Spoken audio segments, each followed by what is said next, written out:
Привет, епископ. Жанчына будзе арцыбіскупам. Арцыбіскуп. Ці вы глядзелі серыял «Малады папа»? Все, костела нет. Праблемай педафіліі ў касцёле. Трэба ачысціцца. Не можа быць іншага меркавання. Дзе вы шкодзілі? Вай, ну што гэта за ксёндз такі? Ну, можна анекдот распавесці тут, ці не?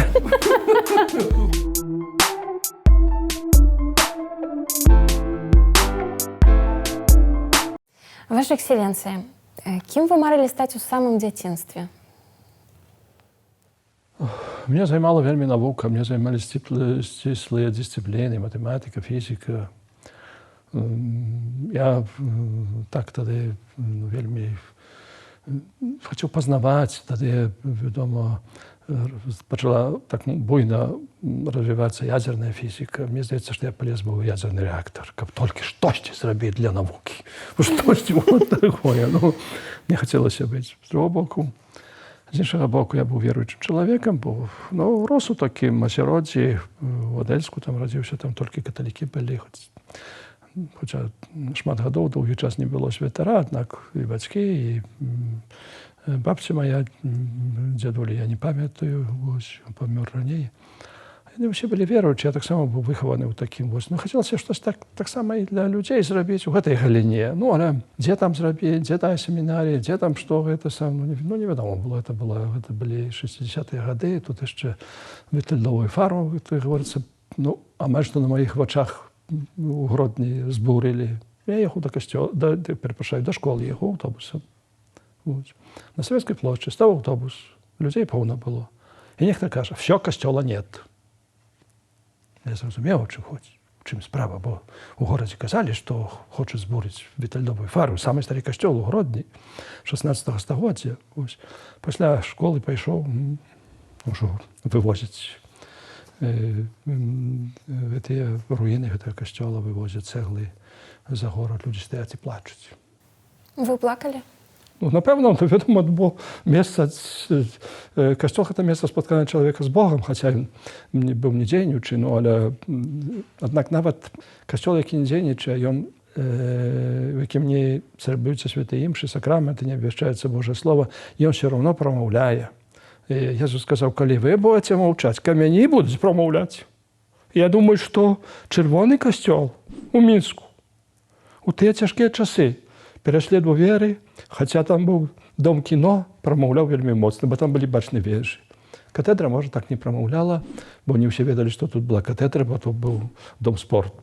Калі я быў прызначаны біскупам, у той дзень я ўвайшоў у катедру, паглядзець, якая моя будучая катедра. Мне дзежурная не хацела пусціць. Нельзя.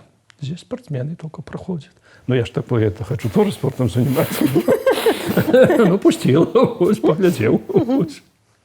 Гэтага нават тады, калі ён не было святара, не дзейнічаў, ён прамаўляў таксама. Гэта быў бачны відачны знак у цэнтры горада. Ну, сапсавалі цэнтр горада, няма цэнтра горада сёння. Такога, як быў для гэтага. Плакалі ўсе, ўсе вернікі, якіх я добра ведаў, яны вельмі перажывалі. Што заўтра балады стаяла фарны касцёл стаяў, сёння катедра. Там 28 гадоў не было святара, не было пробашча. Я стаў першым пробашчам пасля 28 гадоў там. Ну, але увайшоў гэты касцёл, гэты фарны касцёл. Гэта было 14 лютага 1988 года, як я ўбачыў там масу гэтых людзей, якая стаіць. Думаю, ну, не глядзячы на тое, што вокны павыбіваныя, што там холодна вельмі, што там вільготнасць вялікая, з гэтым народам можна будаваць касцёл. І бачым, што ён будуецца. Кім вы сябе лічыце, беларусам? Вы пытаецеся пра мову? Не, я пытаюся пра нацыянальнасць. Пра нацыянальнасць. Калі мяне пытаюцца, я кажу, што я хрысціянін. Святы Павел апостол сказаў, што няма ні грека, ні жыда, а ўсе мы Езуса Хрыста. І я, калі працаваў у Літве святаром, доўга таксама працаваў у Літве, я абвяшчаў Евангелие на літоўскай мове, на польскай мове. Хростаў было ў вострай браме вельмі шмат, шлюбаў было вельмі шмат, але я не ведаю, палова, трэцяя частка, напэўна, былі з Беларусі. Ну, хто на якій мові приходив, розмовляв, ну, то я з ними і розмовляв. Коли приїхав у Білорусь, ну, розмовляв так само на той мові, якою розмовляють. І не ведаю, може, один з перших так само казання на білоруській мові промовив. Просто чому я питаюся? Коли поїхав у Москву, поїхав у Москву, ну, треба було на російській, але не тільки на російській. Ось. У Москві ми служили святі імші у катедральному костьолі на 13 мовах. І гэта расійскі каталіцкі касцёл. Гэтыя мовы нікому не перашкаджалі, не перашкаджаюць далей. У Лондоне, я бываю часто ў свеце, у Лондоне, мне арцыбіскуп Лондона сказаў, што іх, калі добра памятаю, больш за 60 моваў. Ого. Так, так, але гэта ангельскі касцёл. Ну, ёсць людзі, якіх іншых моваў, яны адчуваюць сябе там, ці не знаю, там, японцамі, карейцамі, індзейцамі, вось, палякамі, чэхамі, словакамі. Ну, ёсць іх супольнасць, яны моляцца на гэтай мове. Хаця дзяржаўная мова ангельская, і ўсе паперы на ангельскай. Ну, добра, беларускі касцёл. Беларуская царква грэка-каталіцкая. Ну, патрэбна ў Лондоне ці не патрэбна? Патрэбна, ну, патрэбна, ёсць людзі такія. У Вільні патрэбны? Паўсюль патрэбны. У Вільні патрэбны беларускі касцёл ці не патрэбны? Патрэбны, бо ёсць людзі такія. Ну, я думаю, што трэба для людзей абвяшчаць Божае слово. Я проста чаму пра гэта запыталася, бо вы радзіліся ў Адэльску. Так. Гэта на самай мяжы з Польшчай. Так. Вось мне цікава, кім лічылі сябе вашы бацькі, як вас выхоўвалі, бо мне здаецца, што гэта магло б уплываць і на вас, і на вашу веру. Ну, на веру гэта магло паўплываць, магло не паўплываць, бо там усе верылі. Там хтосьці можа больш, хтосьці можа менш, значыць, ну, як заўсёды бывае, ось і так далей. Там не было вернікаў іншых веравызнанняў, там былі толькі каталікі. Сёння ўжо гэта там перамяшалася трошкі, вось і так далей. Там былі толькі каталікі, таму там адносна гэтага, напэўна, ну, цяжка сказаць, каб хтосьці там ну, стаў, не ведаю, неверуючым, можа. Ну, можа, хтосьці стаў неверуючым, цяжка там мне ўсё гэта адсачыць, вось. Ну, а набажэнствы былі на польскай мове, Ну, яны ў Мінску былі таксама на польскай мове. Калі адрадзіўся касцёл, я прыехаў у Москву таксама на польскай мове. Былі набажэнствы, вот. Ну, сёння это зусім інакш. Ну, бо так традыцыйна ішло, гэта традыцыйна было.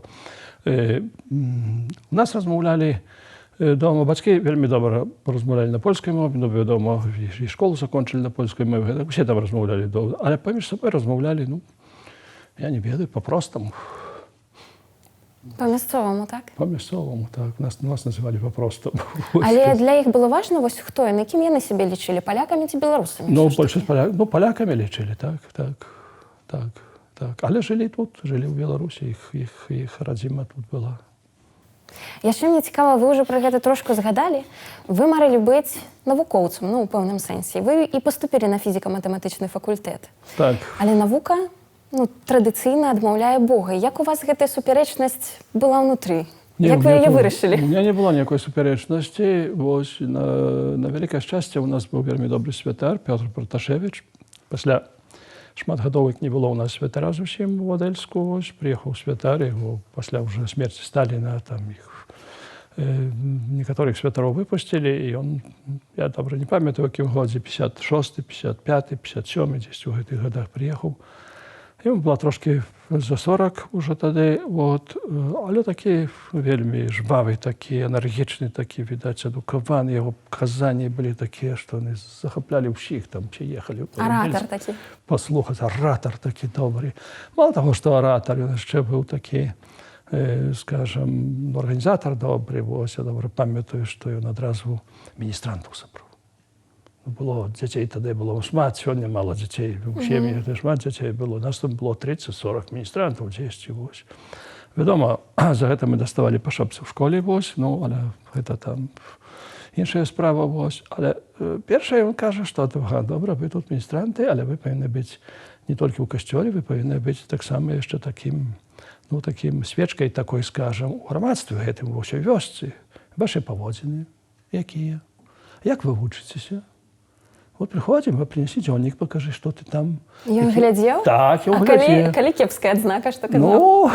Ну, што казаў? Трэба паправіцца, вось так не можа быць. Як ты міністрант, ты стаіш каля алтара, на цябе ўсе глядзяць. Вот ты стаіш каля святара. От, ти допомагаєш святару. Імша, Евхарист – це центр всього нашого релігійного життя, вершина релігійного життя, духовного життя. Ось. А ти такий, ось, які такі не позбирані, не вчишся, невідомо як, може там поводять на тебе недобре і так далі. От, треба потягнутися. Ось. Так само, такі, може, такое, походил по нашей вёсце, и там такий виган был, каже, тут зробимо футбольное поле. Что такое футбольное поле? Что такое футбол? Никто из нас не чув. Не чули? А коли я мог тогда чуть в вёсце? Ну, сколько мне там 10 годов было, там, ось, я тогда мог чуть, радио не было, телебачення, хто там, это самое. Потому что не чули. Ну, и он тут скомандовал, ворота ставим, все, размеры, это все зробив, там линейки там намалювали. Почав нас вчить, як грати футбол. І гуляв з вами? І гуляв з нами. Та ще більш того, що в суда не приходив гуляти. Та, відомо, бабки старіші гляділи, вай, ну що це за ксьонц, такі побожні, так довго молять, так довго казали, а тут бігає з цими хлопцями. Ну, але це все, видається, було вельми цікаво для нас. Ось. І тим самим він так само формував нас таким. Ось. І від його вельми часто можна було почути відказ на ваше питання, що тут немає ніякої суперечності поміж наукою і релігією. Хоча, відомо, атеїстичний режим робив своє. Ось. Ну, але для нас авторитетом був ксьонц, для нас авторитетом були батьки, які були віруючими. На в ті часи, коли не було святара, треба було ще до костьолу в неділю. Не було імши, але був рожанець, були літанії, були там співи релігійні, крижові шляхи, і так далі. Ну, і так само. Кожен день я бачив батьків молячихся так само, і так далі. Це все було для цього, ну, так, наставник, наставниця, це авторитет. Тоді відносилися до наставника, може, трошки не так, як сьогодні. Це, справді, був авторитет, ось. Шанували вельми. Ну, однак, у цій справі, те, що сказав ксьонц, те, що сказав тата, мама, амин. Ви добре вчилися? Ну, там проблем не було з наукою. Я просто пам'ятаю у вашій біографії, що вам довелося кинути навчання ось на гэтым фізико-математичному факультэце акурат праз веру свою власну. Як це було? Вам не було кривдно ўвогуле? Ну, кривдно було вже в школі, але, видите, з одного боку, це кривдно, але я дякую за це кривдно, бо це так рихтує чоловіка. Видите, когось б'ють з одного битого, двох-трьох небитих дають, ось і каша висловує. Ось. Коли ми ходили до костьола, може, я там більше ходив, ніж інші, я не ведаю, там, якщо там група там більш активних міністерств можна було. Щось там в школі одної не сподобалося. Приходимо, скажіть, як батьки прийшли, бо ви не пойдете до школи. Ну, пішов, сказав батькам, батьки кажуть, каб ти щось там зробив недоброго в школі, ну, то, напевно, одразу пішли би, достанеш від наставника, але нас так само у хаті приложить тобі, як треба. Ну, такі часи тоді були, скажімо так. Це, я лічу, добре було. А батьки сказали, за це ми не пойдемо. Нас цілий тиждень не пускали в школу. Ми кожен день приходили домов. Не пускали на порог просто, і все. Ось. Ну, і, відомо, ми чекали, чого там вчилися, що там задачено, по книжках саме вчилися. От, і знову йшли. Ось. Так цілий тиждень прийшов, ніхто з батьків не прийшов. Я ще там кілька таких було, ось, ніхто не прийшов.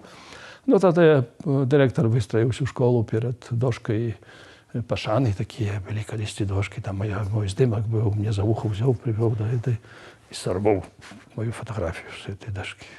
Ну, кривда було, ну, там, велика справа, там, добре, там. Я правильно розумію, що у вас у дитинстві у тим ліку було і фізичне покарання? А було нормально. За що вам доставалося? Ну, що, ну, я ведаю. Розкажіть. Так само не вельми таки там послухняний був. Де ви шкодили? Ну, я не ведаю, де шкодив.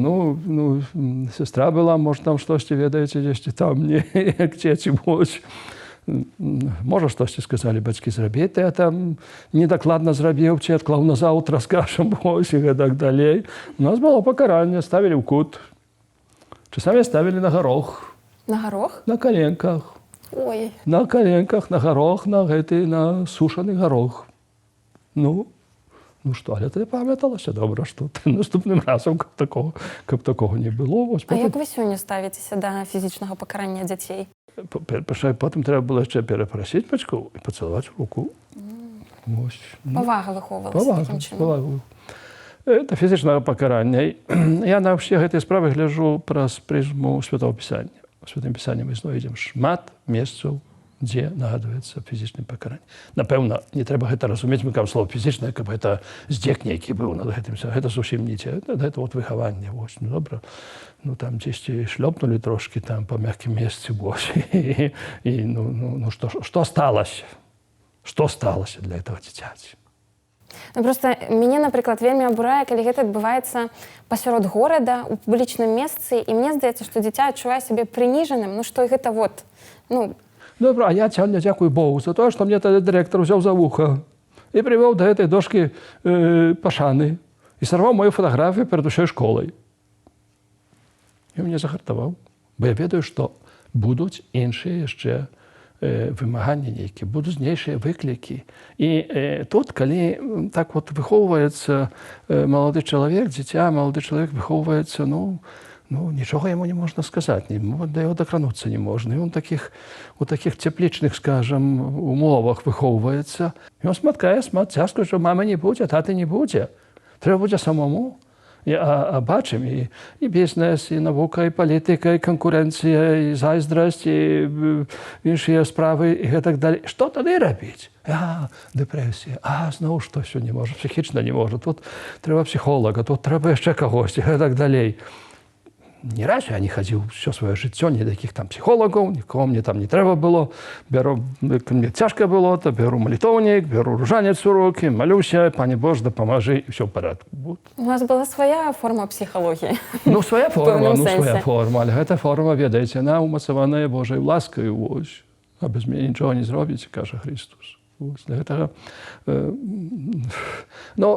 напэўна, можа там дзесьці сярод вуліцы, можа трохі і пазбегнуць гэтага трэба. Але не трэба, каб заставіць, каб нейкае тое, што недобра робіць дзіця, малады чалавек, каб яно засталося без ніякай увагі. Бо тады рогі вырастаюць. Тады потым, кім будзе гэты чалавек, як он будзе падрыхтаваны да жыцця. Ну, що ж потым будзе патрабаваць свайго. І трэба будзе адказваць на гэтыя выклікі, на гэтыя пытанні, не заўсёды прыемныя, не заўсёды цяжкія. Таму, калі мне трэба было заставіць інстытуты, мне вельмі добра было. Я ўжо гэты інстытут добра ведаў, бо яшчэ ў школе вучыўся, там мне пасылалі на алімпіяды, там па фізіцы, па матэматыцы, потым нейкая такая школа матэматыкаў была пры педагагічным інстытуце ў Гродні, цяпер універсітэт называецца. Вось. Я туды хадзіў, я там що так, многіх ведаў. Але тут пачаліся праблемы з касцёлам. Я, напэўна, яго ніколі не закончу, гэтага інстытуту. І паехаў у Ленінград. І ведаеце, тое, што сталася, скажам, пры паступленні ў гэты Ленінград змяніла, маё адносіны да людзей і да гэтага свету, у якім я жыў, гэтага атэістычнага свету. Бо тады што, настаўнік, прафесар, ці хтосьці, напэўна, атэіст, так апрыорі так думалася, хто ж там можа быць такім? Не, далёка не. Я прыязджаю ў Ленінград, я знаходжу інстытут, політэхнічныя вуліцы, як сёння памятаю, велізарны, прыгожы вельмі, так далей. Між іншым, галоўны будынак праектаваў той самы архітэктар, што Белы дом праектаваў у Вашынгтоне, там белы, прыгожы вельмі. Знайшоў літару К, дзе стаіць, тут чаргі стаяць, падаў свае дакументы, а тады ў той часы, гэтыя дакументы былі такія велізарныя па сканчэнні школы. Так, тады не было фольдараў ніякіх, нічога, ўсё ў кішане там дзесьці было. Выняў з гэтага, падаў. І там знайшоўся крыжык, які быў у кішане ў мне ў марынарцы. І ён проста так... Гэты крыжык паміж гэтых папераў быў. И эта женщина бере, поглядела на меня. Возьмите и никому не показывайте. Первый крок мог быть опошним. Она ничего не сказала. Потом я уже не памятаю, на 4-м курсе, мне здається, я был. 25 снежня. 25 снежня, Боже народження. Экзамен якийсь поставили. Стою в коридоре там своими сябрами. У нас там така система була, що професор він там мало приймав, його асистент більше приймав, він там посидить трохи, пойде, виходить, ходить, десь, і так далі. І він так один раз, другий раз, не веду, як тепер, але той самий. І він так проходить, ідзі бяры білет, здавай экзамен. Я говорю, ну, калі я добра вучуся, то не дае мне права па-за чаргой ісці, мы разам вучымся, я так не магу. Ідзі бяры білет, здавай экзамен, у тебя сёння нет времени. 25 снежня. Яны ведалі. Ну, яны ведалі, вось, ніхто мне нічого не сказаў. Кажу, горад 3 рэвалюцый, Ленинград, вот, а ёсць такія людзі, гэта. Больш таго, калі я ўжо быў арцыбіскуп у Москве, там некі блей быў гэта універсітэт, штосьці мяне запрасілі. Ну, я там у прэзідыуме сяжу, штось там нешта сказалі. Сказаць, я говорю, так, напэўна, на мне так глядзіце ўсе. Выпускнік політеха, стаў арцыбіскупам. Да яшчэ каталіцкім у праваслаўнай Расіі. Ну, это, я вучыўся тут, я быў, мы в універсітэце, як вучымся, так, ну, вучымся, говорю, што вучымся. У семінарыі мы нікого не кажам, што мы вучымся. Людзі кажуць, што але мы не вучым. Фармацыя ёсць, яка складаецца там, з 4 типаў: чалавечая, духоўная, інтэлектуальная і пастырская. Вось, і чалавечая стаіць на першым месцы. На першым месцы чалавечая стаіць. Чалавекам трэба заставацца, святаром становішся праз пасвячэнне, а чалавекам трэба становіцца ўсё сваё. Я говорю, і вы мне дапамоглі ў гэтай форме. Я ім распавёў гэту гісторыю, як я здаваў дакументы.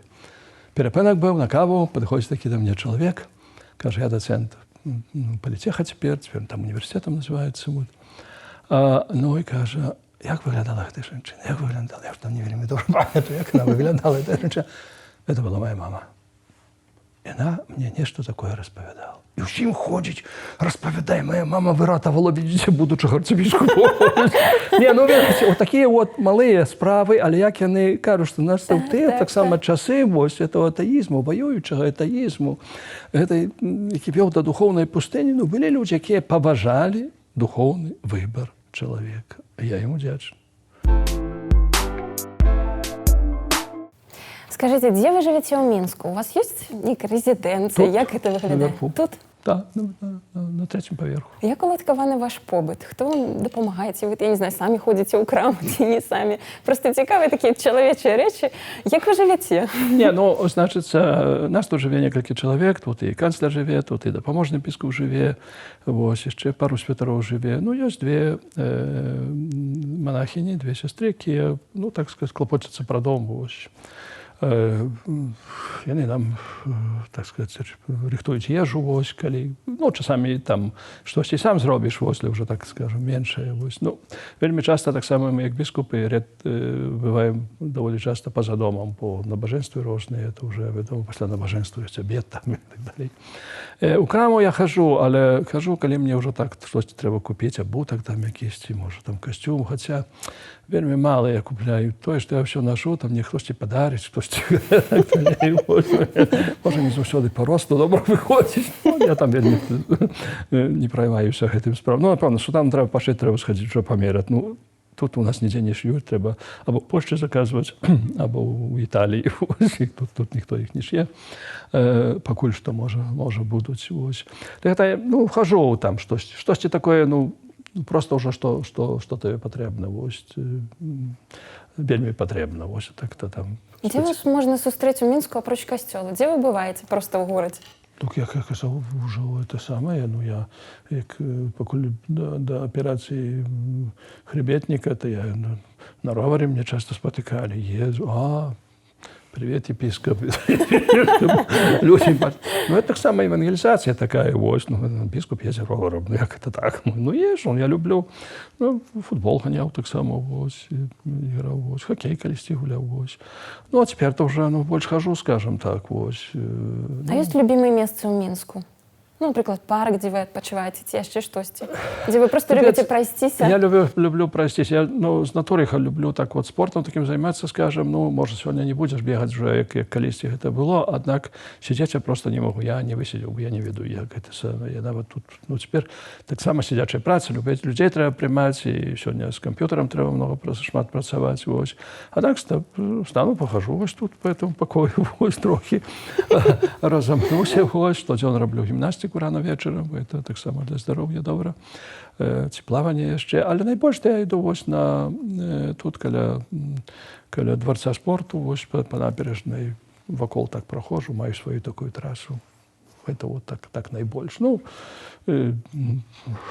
пройдуся ще часами по ну, до костьола, до Червоного костьола, ці на Золотой Горці. Ну, може, Золотой Горці часі, може, є, але пройдуся, там нунціатурець недалеко від костьола на Золотой Горці. Ну, часами можу туди прийти. Ось. До вас ось так люди підходять на вулиці, коли бачать вас? Підходять, вітаються і підходять. Що кажуть? Ну, разному є. Ну, може, такий, майже що анекдотичний випадок. Після цієї операції я був у Оксаковщині на реабілітації, ну і там треба було повісити. Холтер сказали повісити, щось там серцем мірить. Сказали, який кабінет. Я вийшов до кабінету, а там сестра, чи доктор, я вже не бачив.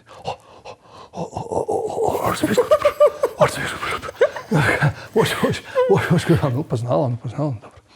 Я вже тут холтер. А ні, сьогодні не добре, то ти прийди післязавтра, бо то в п'ятницю ліпше, бо треба тут цілий день бути, в суботу процедуру мало, то щоб не переривати процедуру, ну добре. А в тим часі пробач приїжджає з Ракова, бо Раков побач там, знаєш, це каже, о, тут наших вірників тут много шмат працює в цьому реабілітаційному центрі. Ось. Ну, і вони так кажуть, о, у нас тут арцебіскоп є, ось, ну, я думаю, це вже пішло, всі відають, що я арцебіскоп, ось. Ну, куди сховаєшся, публічна фігура, ось. Ну, і каже, але цікаво, каже, як він приходить до нас на процедуру, та ніколи не вітається, похвалений Ісус Христос, а кажете, добрый день, доброй раницы. Ну, а на самой справе, я говорю, ну, что я могу сказать? Я не ведаю, это католик, это православный, это верующий, это не верующий. Ну, добрый день, доброй раницы, ну, это найлепей будь. Ну, добре, тепер треба йти на цей холтер. Думаю, тепер я вже на цій пані скажу, похвалений Ісус Христос. Я вже вийду. Я приходжу, я кажу, похвалений Ісус Христос. Извините, я не знаю, как ответить. Я православная. Самая ситуация. Ну да, это самое. Это не, ведаешь, люди вітаються. У нас ще добре так, скажем, що, ну, така пашина є до Святара, до этого. Тут однойче був представник Ватикану, мас-медіям, який займається, було, це вже кілька років тому. Було споткання в адміністрації президента. Я йому кажу, екселенцію, я пропоную йти пішком. Это не так далеко. Потом не машины поставить, там нема, як не это самое, ну, тут, ну, мы идем. Вот так вот одеты, я говорю, это сам, он я. Один витается, другой, третий, он каже, да. Что тут ведают все, это витаются, каже, так. Я говорю, ну, не только со мной витаются, с вами так само витаются, бо бачишь, что эти виски. Говорю, тут не, у нас на контах это, ну, такая добрая такая атмосфера, ось. Витаются не только католики, православные витаются, я добрые отношения с ними маю, ось. І, так що, по-разному буває. Ну, там, ніхто спитає, коли набоженство, а різне є, телефон, якщо Віталій, той самий номер, не відаю хто, той самий номер, Віталій, хто думає, скажіть, пожалуйста, скажіть мені, коли на Кальварії набоженство, яке Кому ж ще позвонити з таким питанням? Ну, це саме. По-разному є. Хтось відає, що я так люблю спорт, ось, ну, а там треба трохи, що ось Мінська Динамо проіграла в хокей, то треба щось. Обміркувати спортивне Ну, так, обміркувати рівень. треба, ну, життєві справи, ось, ну, і так далі, ось. Чи ви глядели серіал «Молодий папа»? Глядів. Що ви думаєте про його? Ну, відається, міркування шмат було. Ваше якое?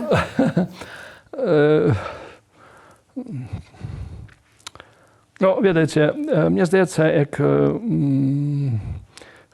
хтось хоче ставити фільм на релігійні теми, ось, ці яку передачу робити, ось, чи щось написати таке, от, ну, свої там розважання якісь, ось, на тему життя костьола і так далі, треба було б найперш трохи проконсультуватися з спеціалістами.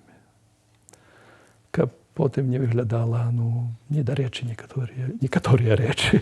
Ну, там же ж якби не про речаїсність, а про махчимую речаїсність. Ні, махчимую, добре, але ж, ну, махчимую, ну, Тобто трошку фантастики, ну, да, не трошку, а так. Ну, є так, є, ну, але відається фантастики. Просто, ну, ось мені цікаво, там перша серія, вона так і починається, со звороту актера, молодого папи, до народу. І в гэтым звароце ён кажа, што царква забыла пра мастурбацыю, аборты, ЛГБТ, права святароў на сям'ю, правы жанчын. Ну, а ці сапраўды няма такой праблемы зараз? Праблема ёсць, але хто сказаў, што царква забылася? Хто сказаў, што царква забылася? Ну, царква ж не ухваляе аборты. А як можа ухваляць, як Святое Пісанне супраць? Ну, вось і пытанне. Не, так вот, Як спалучыць сучаснасць і паняцці, да, якія дае сучаснасць? Ёсць рэчы, которые трэба дастасаваць да часу. Другі Ватыканскі сабор, чаму такі папулярны стаў у касцёле, чаму ён стаў такім новым імпульс такі даў для развіцця касцёла. Сказаў, што папа Ян 23 на адкрыцці гэтага сабору сказаў, ужыў слова аджорнаменто. Ніхто не ведаў, як яго ператлумачыць. Ну, ніхто не ведаў, што гэта такое. Ну, аджорнаменто, аджорна гэта дзень. Значит, як касцёл дастасаваць да гэтага дня, але не страціць сваю ідэнтычнасць. До Другого Ватиканського собору було радіо Ватиканське. Але каб так його використовувати, як сьогодні використовується, ніхто в ті часи навіть і не думав. Чи телебачення, чи інтернет, чи театр сьогодні скаже, чи спорт навіть сьогодні скаже. Спорт так само з'являється обвященням Євангелія. Ну, той самий футбол, той самий хокей, ну, ось є лінії, які є там вне ігри, ці офсайд, і так далі. Так само, це,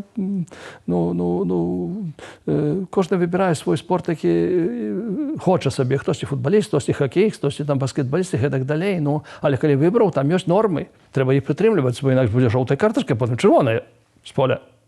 Ось. Так само і тут. Аборт. Ну, як сказати про аборт, коли гэта забаронена? Ну, аборт, я згодна, што тут, можа быць, ніколі не будзе разумення дзвюх бакоў, так? Але, напрыклад, правы жанчын. Вось пратэстанцкая царква. У Францыі ўсёй пратэстанцкай царквой краіны кіруе жанчына. Чаму касцёл вось упарта не заўважае, што жанчыны таксама могуць займаць самые найвышэйшыя чыны? Найвышэйшыя чыны. Сёння, калі вы поедзеце ў Ватыкан, жанчын дастаткова шмат працуе ў кангрэгацыях. Ёсць прэфект кангрэгацыі, это зазвычай кардынал, самая вышэйшая, скажам, асоба, пасада. Потым ёсць яго сакратар, там арцыбіскуп. А потым ёсць дапаможнік яго. І ўжо там ёсць ужо шмат жанчын уже ёсць. Так што гэты працэс ідзе. Толькі тут трэба разлічыць функцыю, якую выконвае чалавек, ад яго духоўнага стану. Езус Христос у святары і у апосталы выбраў мужчын. І для жанчыны ёсць іншае заданне. Касцёл стаіць на роўнасці асобы, мужчыны і жанчыны. І за гэта мы заўсёды, касцёл гэта абвяшчае і будзе абвяшчаць, як асобы. Бо можна аб гэтым казаць, але не будзем казаць, што жанчына павінна ісці з адбойным малатком у шахту. Роўнасці на трактарсе, хоць ездзяць на сёння ўжо трактары лягчэй, значыцца. Так само. Мне проста цікава, ці можа быць не сёння, ясна, што не сёння, але калісьці, што жанчына будзе арцыбіскупам. Ці такое магчыма уявіць? Гэта немагчыма ў каталіцкім касцёле. Гэта немагчыма ў каталіцкім касцёле. Так, праваслаўная царква начала дайшла, і гэта вялікая праблема. Прашу прашэння, пратэстанцкія, не праваслаўныя, праваслаўныя яшчэ мацней за нас можа ваюць, прошу, перапрашаю праваслаўных. Пратэстанцкія церквы, іх многа дэнамінацый, яны, на жаль, дайшлі. На жаль, там уже ёсць біскупы. Але мне здаецца, што іх вера ўмацавалася, не пахіснулася праз гэта. Вера людзей. Вам здаецца, ці... Мне здаецца, я не магу быць упэўнена, канешне. Я таксама не магу быць упэўнена. Унутр чалавека цяжка заглянуць, але... Няўжо гэта пахісне веру нейкім чынам? Трэба схадзіць на набажэнства і паглядзець. Я просто рекомендую тим, що і вам, і тим, хто слухає. Не хочу давати відказу, я маю відказ, але не хочу. Будете у Германії, будете у, там, не ведаю, у Англії, ось, пойдете у католицький костел і пойдете у лютеранську кірху. Відказ убачиться. Чому церква надає стільки уваги питанням ЛГБТ, але не надае так шмат увагі, напрыклад, пытанням алкагалізму, які, мне здаецца, для Беларусі актуальныя ў найвышэйшай ступені, паколькі алкаголікаў у нашай краіне вельмі шмат, і вельмі шмат сем'яў пакутаюць праз тое, што хтосьці ў сям'і, альбо сваяк, альбо хтосьці з сяброў пакутае на гэтую хваробу. Ну, не думаю, што царква не дае, касцёл не звяртае ўвагі на гэта. Мы вельмі часта, калі вы пачытаеце мае пастырскія пасланні, там, ну, кожны, можа, не будзе, але вельмі шмат пра гэта, пра наркаманію, пра алкаголь, пра алкагалізм, мы вельмі шмат пра гэта нагадваем. Гэта нацыянальная бяда, трэба сказаць. Так? Вось. Гэта нацыянальная бяда, якая з'яўляецца прычынай многіх скандалаў у сям'і, разводаў у сям'і і гвалтаў у сям'і. Так, гэта. А гэтым кажам, проста ведаеце, сёння усплыло гэта ЛГБТ, бо мусуецца гэтае пытанне. Гэтае пытанне, можа, нават прыхільнікі гэтага руху, ну, як бы у іншых краінах, як бы, скажам, правакацыя нейкая. Такая краіна, як Польшча, каталіцкая краіна. Ну, ўжо цяжка знайсці больш каталіцкую краіну ў Еўропе, як Польшча. Дзе найбольш людзей ходзяць да касцёла, і папа адсюль выйшаў, і традыцыі, гэтак далей. Ну, але ўзялі ікону Божай Маці Чэнстахоўскай, ну, і замест гэтай кароны, якая ёсць, зрабілі карону з вясёлкі. І ходзяць з ёю. Не, то хто гэта зрабіў? Касцёл зрабіў? Не касцёл. Ну, на што правакаваць? Гэта трэба было адказаць. І потым распачынаецца такая вось праблема. Ну, ёсць у цябе гэта... Дыскусія такая. Там не толькі дыскусія, там выйшлі на вуліцы людзі, вось, і так далей. Але хто гэта... Ну, это такая, правакацыя нейкая вось таго боку. Ну, ёсць, я яшчэ раз скажу, што як да мне прыйдзе такі чалавек, прыходзяць такія людзі. Я скажу, прыходзяць, яны просяць, дайце мне святара, я чую, што я такі, але я не хачу быць такім, я не ведаю, што мне трэба зрабіць, дапамажэце. Мне прыходзяць, на самай справе прыходзяць. Толькі няма такога арганізаванага душпастерства. Вось. І думаем пра гэта, як яго арганізаваць. Вось, раімся там у іншых епіскапатаў, як яны арганізуюць. Это новая справа для нас. Вот. Але такія паасобныя асобы прыходзяць і просяць. Не аднойчы да мяне прыходзілі: владыка, дайце якогосьці святара, каб я мог з кімсьці раіцца, каб ён мне дапамог, каб ён перамагчы ў гэтыя схільнасці. Для гэтага сёння гэта на такой, ведаеце, ва ўсім свеце аб гэтым сёння шмат гаворыцца. Мы таксама павінны пра гэта казаць, бо ў нас таксама гэтае пытанне паднімаецца. Проста чаму я яшчэ прывяла ў прыклад алкагалізм, бо быў пазітыўны прыклад ксяндза Булькі, які ўтварыў пэўную зону цвярозасці, так? Яму гэта ўдалося. Чаму іншыя ксяндзы не пайшлі такім жа прыкладам? Чаму, раз аднаму чалавеку ўдалося, значыць, гэта магчыма. Быў яшчэ адзін святар у Гродні, Казімірас Жыліс, такі літовец быў, і Булька таксама літовец быў, літоўцы якія. Толькі, на жаль, ён цяпер хварэе моцна, гэты святар. Ён таксама так вельмі моцна. Ну, ведаеце, я ведаю, не можна таксама, так сказаць, приказаць, вось, і гэтак, каб кожны так чыніў, не ў кожнага такая харызма ёсць яшчэ таксама. Але тое, што касцёл не з'яўляецца абыякавым да гэтай праблемы, то гэта так, я не згодны з гэтым. Але касцёл можа рабіць больш? Ну, ведаеце, ва ўсіх справах можа рабіць больш і павінен больш рабіць. Скажем, 20 гадоў таму, хто ведаў, што будуць такія ў нас масавыя спатканні моладзі. Ну, не было, сёння ёсць. Вот гэтыя чуванні моладзі не было, сёння ёсць. Вось я зімой арганізаваў такую, так сказаць, прэс-канферэнцыю з моладзю. Вот, яны прысылалі пытанні, перад гэтым не было, і вельмі паспяхова было, думаем, прадаўжаць гэтую справу. Трохі робіцца, мы таксама не богі. Вось, патрохі пазнаецца, таксама робім памылкі, не памыляецца толькі Бог, гэта таксама трэба памятаць, бо мы таксама людзі. Наколькі вам было цяжка прыняць думку, што ў вас ніколі не будзе сваёй уласнай сям'і? Ну, я вырашыў быць святаром, я ведаю, што святар без сям'і. Яго сям'я – гэта людзі, гэта яго парафія, яго сям'я. Ну, я прыняў такое рашэнне, і амен. Не было ніякіх ваганняў, думак? Не, А зусім не. можа, все ж такі? Не, я прыняў гэтае рашэнне і канец на гэтым. У меня не было праблем, не ведаю. Як вы думаеце, ці не прыйшоў час дазволіць святарам мець сем'і? Ну, на самой справе гэта пытанне не дагматычнае, гэта не пытанне веры, пытанне дысцыпліны. Так. І калісьці, і апостолы, ведаем, былі жанатымі і мелі свае сем'і. Напэўна, вось і спачатку таксама святары мелі свае сем'і. Аднак з мэтай таго, каб святар больш часу прысвячыў вернікам, Касцёл прыняў такое рашэнне. Ну, бо сям'я – гэта вельмі вялікая каштоўнасць. Сям'я – гэта падмурак грамадства. І мужчына і жанчына, бацька і маці павінны прысвяціць саміх сябе цалкам для сваёй сям'і. Але тут святар, трэба яму займацца і парафіяй. Ну і такі падзел ідзе. Таксама з практычнага пункту гледжання гэта, напрыклад, перанесці святара, калі ён адзін, з адной парафіі ў іншую, гэта значна лягчэй, ніж перанесці святара з сям'ёй. Перанесці святара з сям'ёй – гэта так. Трэба яму знайсці адпаведнае памяшканне, у залежнасці ад таго, колькі там дзяцей. Трэба для жонкі знайсці працу.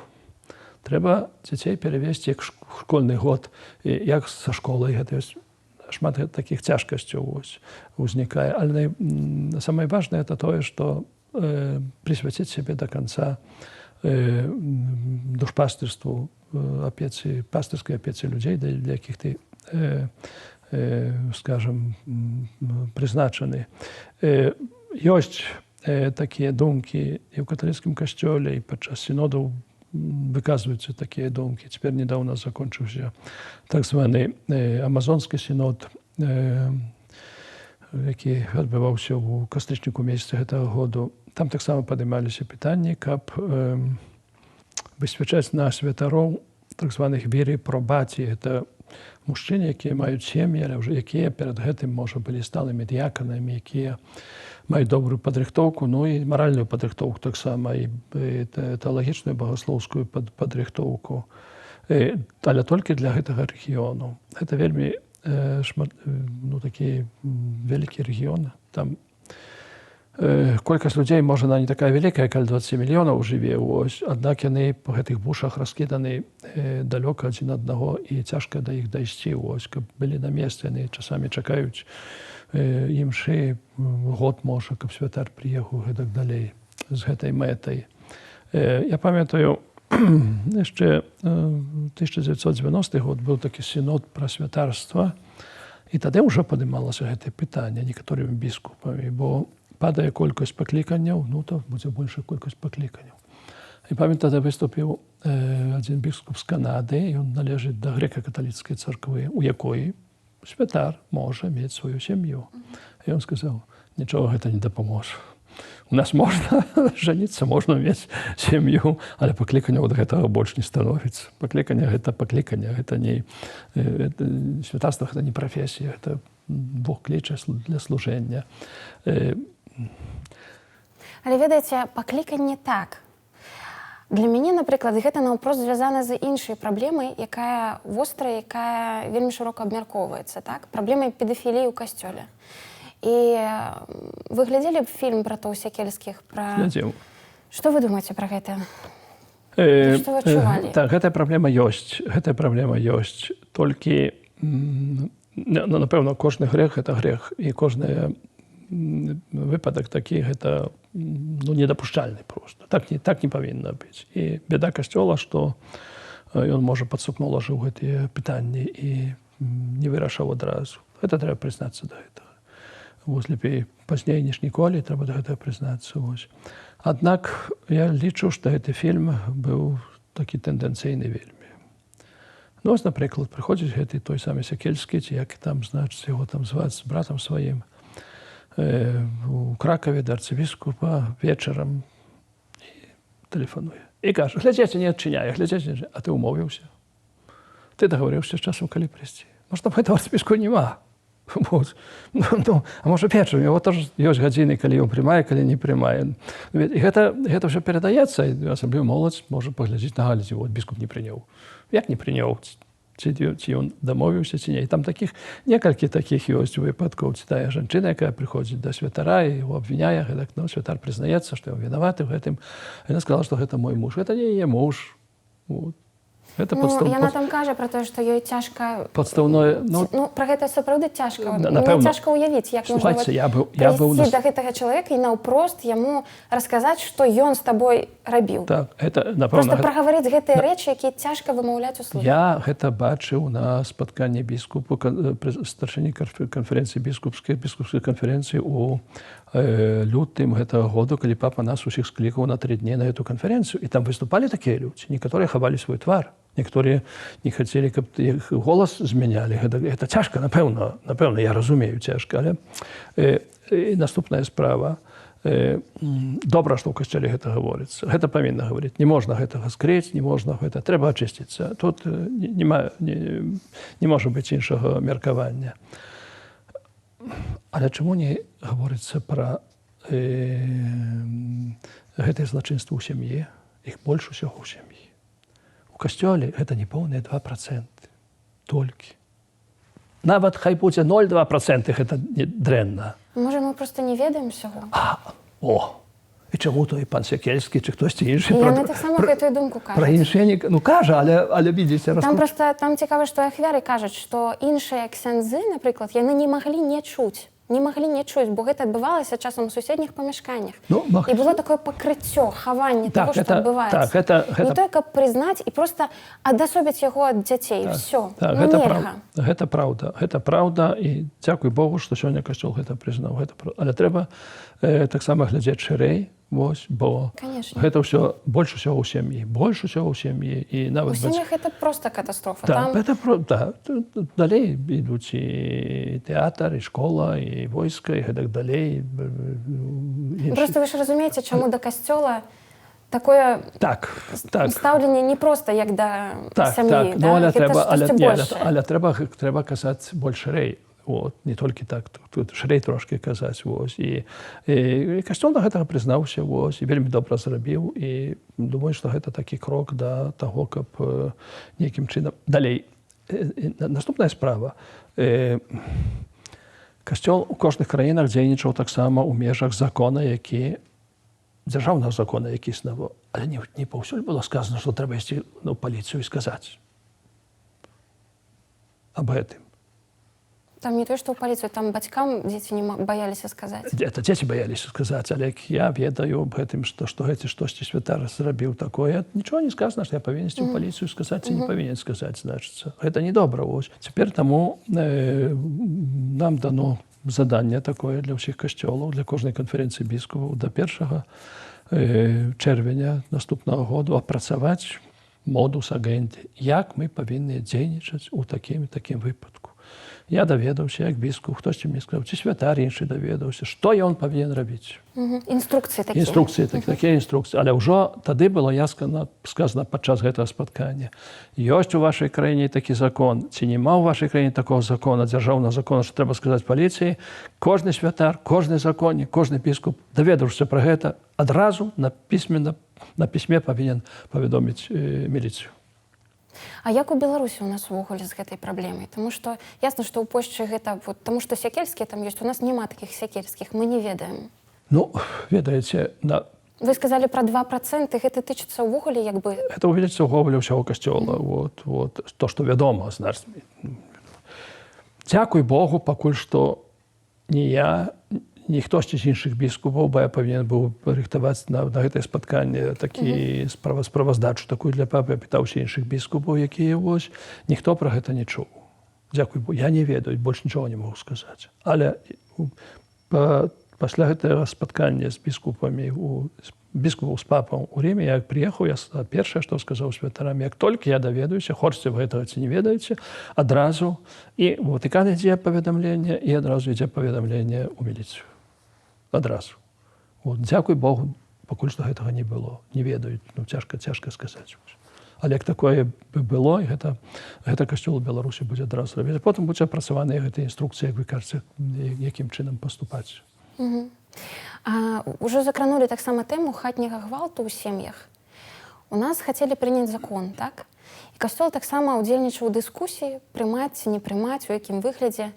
Што там было не так? Таму што ясна, што апошняе слова было за Лукашэнкам, які сказаў, што ерунда, давайте не будем прымаць, і не прынялі. Все это дурь, взятая прежде всего с Запада. И вы можете не переживать, и народ пусть не волнуется. Мы будем исходить исключительно из собственных интересов, наших традиций, белорусских, славянских традиций. Надо исходить из той ситуации, которая у нас складывается. И не шлепок, а хороший ремень иногда тоже полезно для ребенка. Не для всех, конечно. Я не сторонник того, чтобы наказывать детей.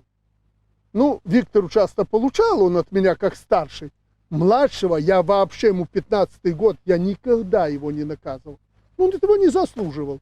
Але ці гэта не трагедыя, таму што сёння мы можам, як мы можам дапамагчы сем'ям, у якіх дзеці, ці жонкі, ці мужы церпяць ад гвалту хатняга сямейнага? Я хочу, каб добра зразумелі пазіцыю касцёла. Касцёл не супраць гэтага закону. Касцёл за тое, каб быў такі закон. Гвалту ў сям'і не можа быць. Касцёл прапагуе Евангелля любові да кожнага чалавека. І гвалту не павінна быць ні мужа супраць жонкі, ні жонкі супраць мужа. Ну, можна анекдот распавесці тут, ці не? Можна. Давайте разрадзім абстаноўку трошку. Ведаеце, такое, у нас святары ходзяць па калядзе. Ну, быў перыяд Раства Христова, яны наведваюць сем'і. Так. Размаўляюць з дзецьмі, катэхізіс пытаюцца ў іх, там, можа, якісь праблемы ёсць, можа, там яшчэ хтосьці без шлюбу жыве, ну, то як дапамагчы чалавеку. Ну, такія пастырскія адведзіны. Ну, і святар прыходзіць такую сям'ю, і жонка кажа: «Иван, ты зробі гэта, все так, это команда, все. Что такое?» Жонка убачила гэта так, что так. А, святар, ты не приймайся. Бо справа в тым, што я ўсё сваё жыццё малілася, каб мець добрага мужа. І маю. А ён не маліўся, і мае жонку такую, якую мае. Напэўна, шмат церпяць. Ну, найчасцей, вядома, жонкі ад мужчын, вось, а дзеці таксама. Пры гэтым дзеці мала што і дзяцей гэтых лупцуюць, вось, як гэта самае, ці п'яныя яшчэ, але яны бачаць, якія адносіны паміж бацькамі. Таксама гэта не ўплывае добра на іх выхаванне. І мы за гэта. Што нам не падабалася ў тым законе? Што там робіць слова гендер? На што яна нам патрэбна? Гендерная роўнасць. Што такое гендер? З ангельскага слова gender – это пол. Але Бог стварыў чалавека як мужчыну і жанчыну. І не будзем выдумваць, колькі гэтых типаў гэтага гендеру ёсць. Там 10, 50, ці там колькі там. Кожны раз іх там все больш і больш становіцца. Для нас, для веруючых, для каталікоў, той самых праваслаўных, ёсць два пола. Мужчына і жанчына, бо так стварыў Бог. І апошні дакумент, прыняты ў гэтым годзе Ватыканам, менавіта на гэту тэму, ён так і распачынаецца гэтымі словамі. Стварыў Бог іх як мужчыну і жанчыну. Што павінен там рабіць гэты гендер? Тут ідзе гульня паняццяў. Гендерная роўнасць. Роўнасць асобы. Давайте пра гэта казаць. Асобы, мужчыны і жанчыны. А мы гаворым пра магчымасць ратаваць сем'і і жыць дзяцей.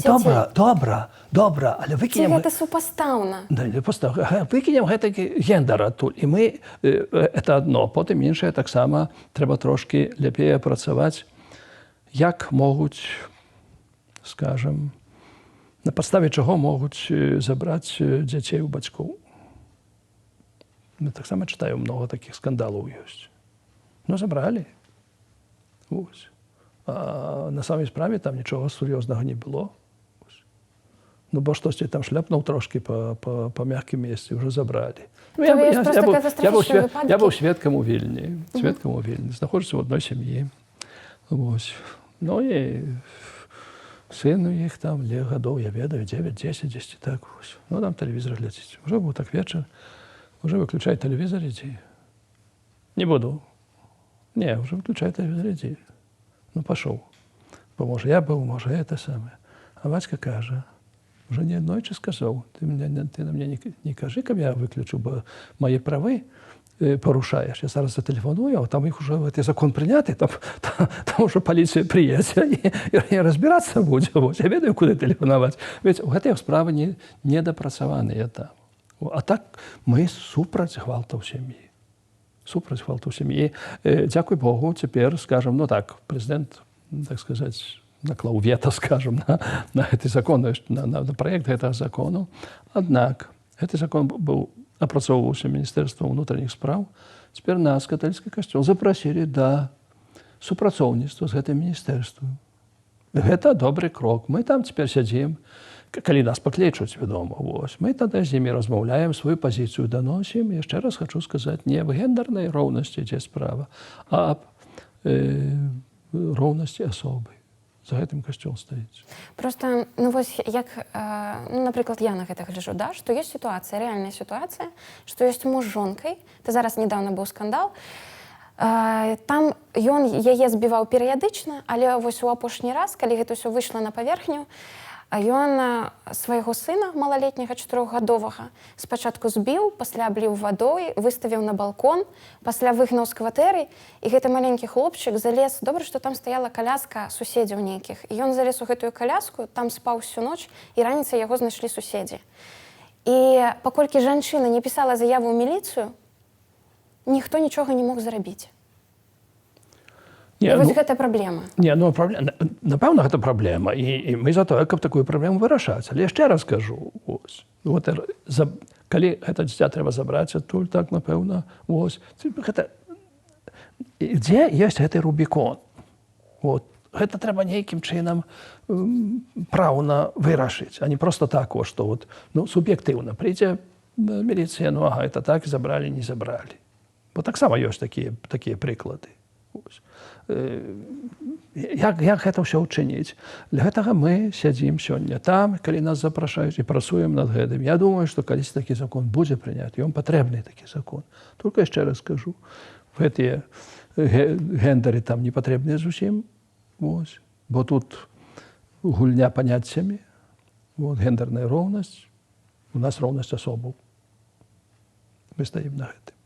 Ну і таксама гэты механізм апрацавання, як з гэтымі дзецьмі, як гэта сам механізм, як гэта павінна працаваць.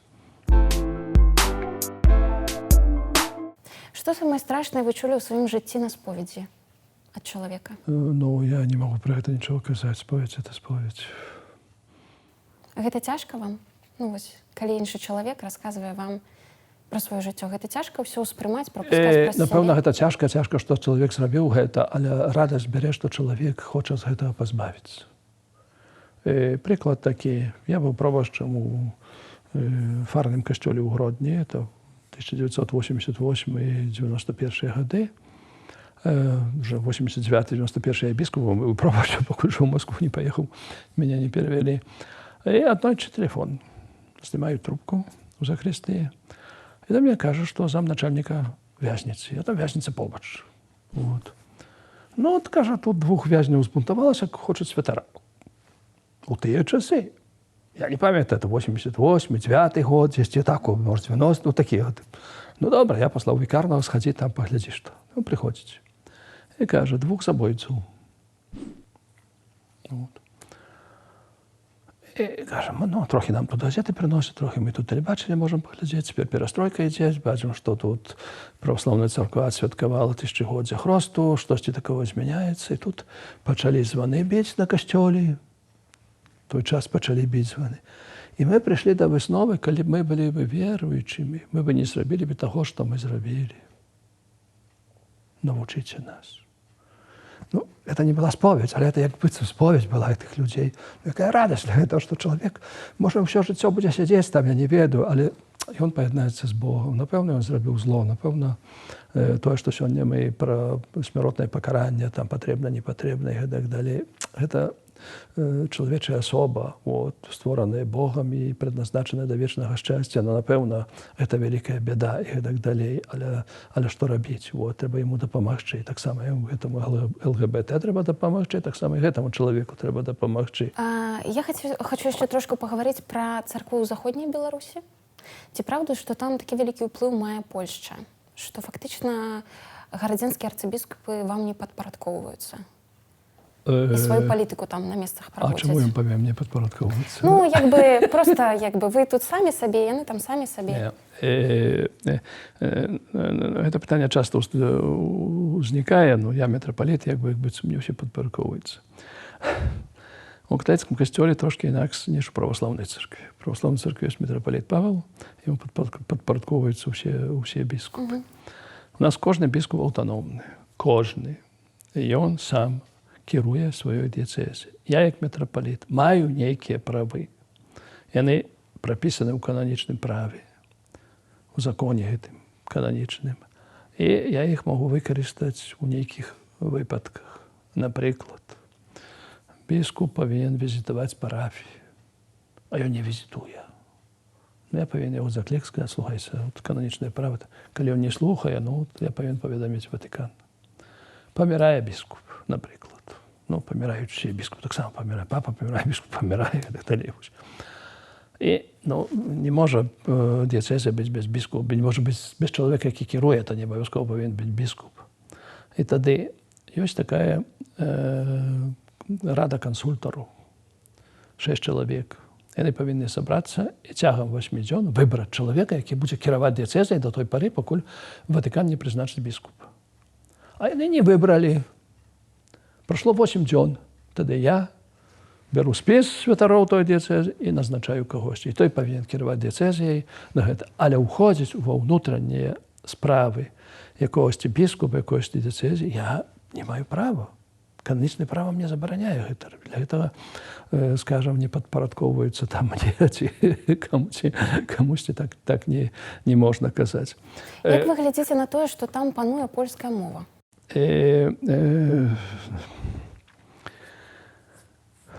Мы ўжо трохі закраналі гэтае пытанне, значыцца, вось.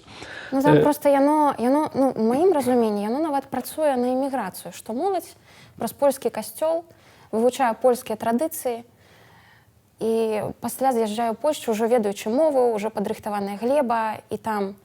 У касцёле там мовы не ведаю, дзе вучаць, вось.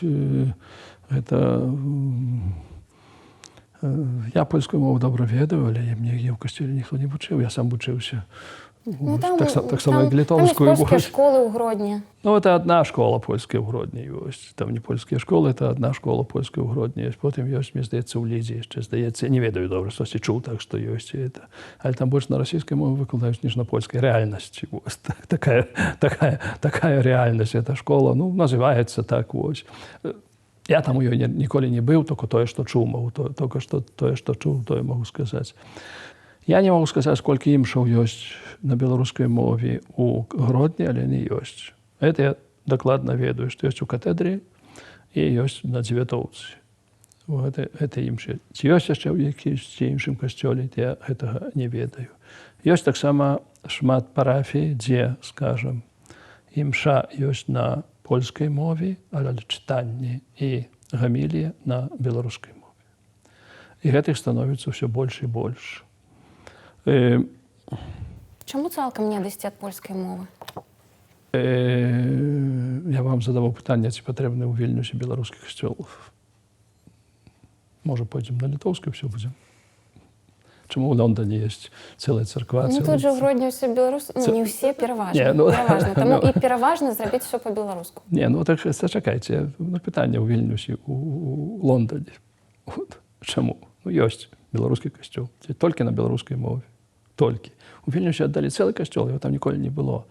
Цяпер вільнюская іерархія вырашыла, што адзін касцёл аддамо для беларусаў. Колькі хочацца там сабе імшаў служыць, і ўсё, там 2 імшы ёсць у нядзелю. Я ведаю святара добра, ведаю гэта самае. Пытанне такое, чаму не адысці? Мы абвяшчаем Евангелие людзям. Ёсць Саюз палякаў. ёсць. 2 іх там ёсць, і 3, я ўжо не ведаю, хтосьці кажа, што ўжо 3 дзе я не могу сказаць. Але ёсць афіцыйна зарэгістраваны. Ёсць. Ці маюць гэтае права людзі размаўляць на польскай мове, развіваць сваю культуру, таксама і мець набажэнства. Калі такі саюз ёсць, ёсць. Іншая справа, што я лічу, што павінна быць таксама і на беларускай мове. Калі ёсць гэтыя вернікі, трэба гэтых вернікаў спытацца, ці вы хочаце, ці вы не хочаце. Як вернікі хочуць, то павінна быць на беларускай мове таксама. Хай будзе 2 імшы, хай будзе 3 імшы. І час пакажа. А ці можа руская мова з'явіцца ў касцёле? Гэта, ну, значыцца, калі так з практычнага погляду евангелізацыі, гэта было бы вельмі эфектыўна. Было бы вельмі эфектыўна. Вось. І не здзівіцеся, што у Вільні, у касцёле Святого Казіміра ёсць імша на расійскай мове. Ёсць імша яшчэ ў адным касцёле на такой на Маці Божай Добрай Рады, таксама на расійскай мове. Ёсць імша на расійскай мове у Вісагінасе, гэта дзе там атамная электрастанцыя была, там, напэўна, многа было, можа, не ведаю, скуль з Расіі, з Беларусі там, можа, было людзей. Можа, яшчэ ў іншых месцах ёсць, не ведаю, але ў самым Вільнюсе, у гэтых 2 касцёлах, можа, яшчэ дзесьці ёсць гэта імша на расійскай мове. Гэта таксама адказ на выклікі, калі людзі такія ёсць. Іншая справа ў нас, што мы спрабавалі ў Магілёве зрабіць. Была імша на расійскай мове ў Магілёве. Ахвотных яшчэ не было. Ну, было трошки, а потым так это з'ехала на тое, што калі там некалькі чалавек прыходзіць, то вядома, што няма сэнсу ніякога. Мовы вельмі блізкія, вось, таму хоць мы бачым, што большасць людзей на расійскай мове размаўляе, але нашы вернікі хочуць на беларускай мове. Выбіраюць беларускую. Гэта цешыць. Шчыра. Ну, это реально як ёсць. Хаця, напрыклад, справа катэхізацыі, асабліва ва ўсходніх раёнах Беларусі, пытанне вельмі актуальнае. І катэхізатары, якія катэхізуюць, яны кажуць, што вязеце нам кнігі з Масквы. Дзеці. Ну, разумее, кожны беларуску як бы разумее, але гэта тэрміналогія ўваходзіць гэта самае, кажу, вельмі шмат.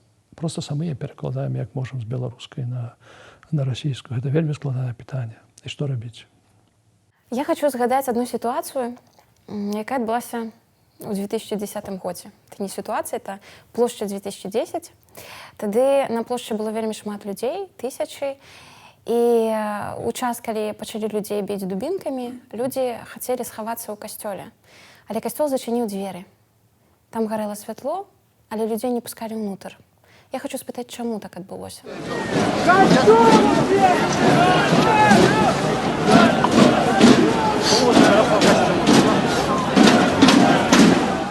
Я на это пытанне не адкажу, бо не ведаю. Вось чуў пра то, дзесьці ў медыях штосьці чытаў.